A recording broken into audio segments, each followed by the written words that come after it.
Gumagawa po ako ng ground chicken, guys. Kasi gagawa ko ng sarili kong ground chicken. Ayan, oh. Hindi ko pa nagawa yan. Gawa ko ng lumpia eh. Ito na, guys. Tapos na ako gawa ng ground beef. Ay, ground chicken. Ano to eh?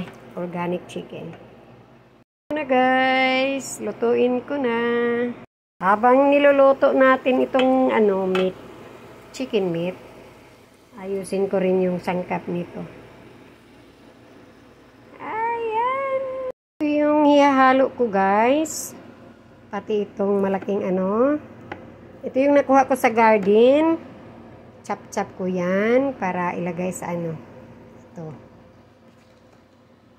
Tsaka ito. Yung carrots. Ito yung carrots, oh. Hugasan ko yan. Kahit, awan ko hugas na ba yan. Hindi ko pa alam. Ang ating carrots. Hugas na yan.